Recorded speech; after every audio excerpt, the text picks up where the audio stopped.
माननीय मंत्री भवन निर्माण विभाग श्री दामोदर राउत जी,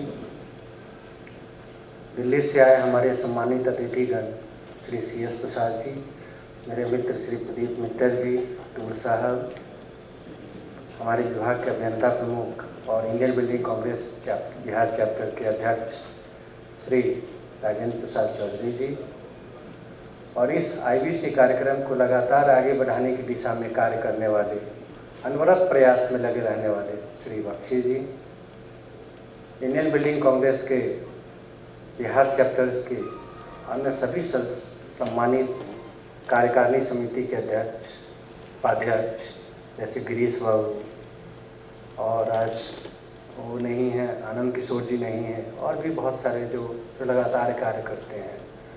भवन निर्माण विभाग के सभी शीर्ष अधिकारी, CGM साहब, त्यागी जी, वीरेंद्र जी, हमारे विभाग के सभी अन्य अधिकारी, भवन निर्माण निगम के सभी अधिकारी, कर्मचारी, प्रेस एवं मीडिया के उपस्थित सभी बंधु और अन्य जो भी लोग बच्चे हैं, उन सभी को आज मॉर्निंग की बहुत सारी शुभकामनाएं आप सभी को। एक्चुअल में ये जो कड़ी है, सबसे पहले तो मैं इंडियन बिल्डिंग कांग्रेस जो हम 2013 में मैं बता दूं, प्रदीप जी कह रहे थे कि बार बार हम नहीं, देखिए हम केवल इस पूरे करीब में अगर केवल एक as a head of the organising committee अगर मैं कोई काम किया तो ये किया था, केवल रास्ता दिखाया था।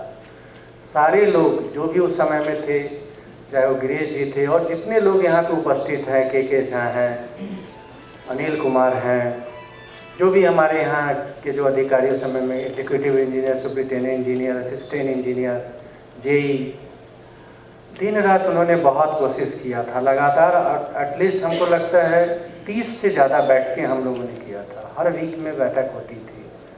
बहुत सारे चीज़ों को एक साथ सामंजस्य करना, इतने लोगों को एक साथ बुलाना, और भवन निर्माण विभाग में आज तक इस तरह का इतना बड़ा लार्ज स्केल पे कोई फंक्शन नहीं हुआ था, तो थोड़ा बहुत डर हमें भी लगता था। लेकिन एक आशा थी कि इतने जुझारू एवं संवेदनशील व्यक्ति अगर साथ में लगेंगे तो कार्य बहुत अच्छे से होगा एवं कार्य की महिमा आगे बढ़ेगी। और मैं आज बड़े फक्र के साथ कहता हूँ, जितने हमारे विभाग और निगम के इंजीनियरों ने दिन रात एक करके इतना अच्छा से कार्यक्रम किया, इसके लिए वो बधाई के पात्र हैं। मैंने केवल इतना किया था कि मैं बस रास्ता दिखाऊं, और एक बाउंड्री लाइन मैंने खींच के रखा था। इस बाउंड्री लाइन से ना आप लेफ्ट जा सकते हैं ना राइट जा सकते हैं, आपको इसके बीच में चलना है। कैसे चलना है ये आपको निर्णय लेना है, और उसी का उन सभी लोगों ने अक्षर से उसका पालन किया। इसके लिए मैं आज भी उनका व्यक्तिगत रूप से मैं आभारी हूँ, और मैं चाहूँगा कि हम लोगों का कोई ठीक तो होता नहीं कि आज इस विभाग में कल का है, मैं चाहूँगा कि इस कड़ी को हमेशा भवन निर्माण विभाग और निगम जो भी शीर्ष पे आए वो इस कार्य को हमेशा चलाए। उसके बाद में बच जाती है प्रशिक्षण की बात। प्रशिक्षण हमेशा जिंदगी का एक अक्षर से एक गवर्नमेंट लाइफ का एक पार्ट होना चाहिए। मैं हमेशा से कोशिश करता हूँ कि लोग प्रशिक्षण में जाएं, ट्रेनिंग लें, सीखें, कॉन्फ्रेंस में जाएं, वर्कशॉप में जाएं, चाहे वो विभाग का हो या निगम का हो, कहीं का भी हो। इसके लिए इसी की आलोक में मैं हमेशा कोशिश कर रहा हूँ कि इंडियन बिल्डिंग कांग्रेस जो बिहार चैप्टर है वो मजबूत होकर उठकर आए, क्योंकि ये स्थायी कमेटी है, ये हमेशा काम करेगी। भवन निर्माण विभाग में अधिकारियों का बदलाव होगा, फिर कोई दूसरे आएंगे, लेकिन व्यक्तिगत रूप से जो लोग जुड़े हुए हैं इंडियन बिल्डिंग कांग्रेस से, उस चीज़ों को आगे लेके जाएंगे। आप जो आज के समय में जो काम कर रहे हैं करते रहें, इसके अलावा भी समाज के प्रति आपका सामाजिक उत्तरदायित्व बनता है। उस उत्तरदायित्व में आप इसको भी मान सकते हैं कि हम अपनी आगे आने वाली सदी को, आगे आने वाले पीढ़ी को हम कैसे रास्ता दिखाएं। वो रास्ता दिखाना भी आप ही लोगों का काम है। इसी की कड़ी में बहुत दिनों तक हम लोगों ने बात किया कि किस तरह से हम लोग आगे बढ़ाए, तो ये कहीं ना कहीं हमको बिल्डिंग विजन 2047, वो 1947 में देश की आज़ादी हुई थी, तो 100 वर्ष हम लोग जोड़ के, और उस समय में हमारे देश, हमारे राज्य का विधा किधर होनी चाहिए, क्या क्या कार्य होने चाहिए, चाहे वो स्ट्रक्चरल मैनेजमेंट सिस्टम का बात हो या कोई भी इस तरह का काम हो, बहुत सारा काम हो, उसमें ग्रीन बिल्डिंग का हो, डिजाइन, बहुत सारा सुविधा हो, नॉन कन्वेंशनलाइजेशन हो, इत्यादि बहुत सारी बातें हैं जो अभी अगले सेशन में गिरीश बाबू उस पर बिल्डिंग विजन 2047 पे प्रकाश डालेंगे, बताएंगे कि हम लोग को किन किन क्षेत्रों पे क्या क्या करना चाहिए, सरकार की क्या भागीदारी हो सकती है, एज ए अभियंता आपकी क्या भागीदारी होनी चाहिए, इत्यादि बहुत सारी बातों पे। इसमें हमेशा कोशिश कर रहा हूँ कि एक नीरस टाइप का सब्जेक्ट माना जाता है, कहीं ना कहीं हम इसको आर्ट एंड कल्चर से जोड़ें। आर्किटेक्चर्स बड़ा एक सरल सा सब्जेक्ट है।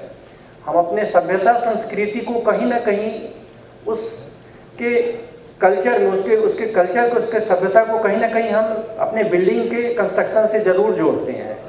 गांव में जाके देखिए, 10 साल पहले आप देखेंगे कि गोबर से दीवार पे बनाया जाता था चित्रकारी, वो भी हमारे बिहार की संस्कृति की एक पहचान मानी जाती है।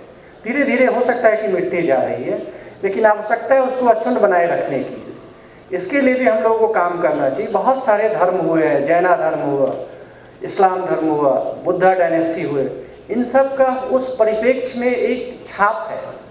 भवन के निर्माण पे उस समय के कलाकारी पे छाप आप देखेंगे, हर जगह पे आप पाएंगे, चाहे वो पत्थरों पे जो कलाकारी की गई हो, या बात करें स्थापत्य कला की बात करें, या भवन की नक्काशी की गई हो, किसी भी चीज़ पे आप उसका छाप पाएंगे। उस समय के जो शासक कैसे थे, उस समय की प्रजा क्या सोचती थी, सामान्य जनता सामान्य जनता के दिलों में क्या था, उस समय की सभ्यता, लॉन्ग टर्म सस्टेनेबल इन्वायरमेंट क्या था, इत्यादि सभी बातों का उस समय ध्यान रखा जाता था। हम आपसे विनम्र निवेदन करेंगे कि इन सभ्यता को कहीं ना कहीं हमें भी आगे बढ़ाने की ज़रूरत है और इस पर कार्य करने की ज़रूरत है। मैं आपको कड़ी तो दे सकता हूँ, चलना आप ही को पड़ेगा। तो आप सभी लोगों से विनम्र निवेदन है कि इस कार्य को आगे बढ़ाएं, ज़्यादा से ज़्यादा भाग लें, सीखें, क्वेश्चन आंसर करें एवं बिहार की संस्कृति सभ्यता को कलात्मकता के साथ उसके भवन निर्माण में इसका सदुपयोग करें। इसी के साथ मैं अपना व्याख्यान खत्म करता हूँ। धन्यवाद।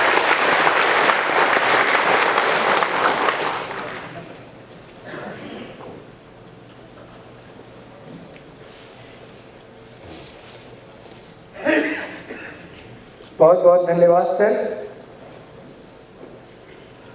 इस नेशनल कॉन्फ्रेंस के आयोजक Bihar state building construction corporation, government of Bihar एवं Indian buildings congress Bihar state chapter के इस 2 दिवसीय कार्यक्रम में आज के इस उद्घाटन सत्र के बाद तकनीकी सत्र होगा, उसमें आप सभी उपस्थित होंगे और उसके बाद शाम में सांस्कृतिक कार्यक्रम का भी आयोजन है और रात में डिनर की भी व्यवस्था है।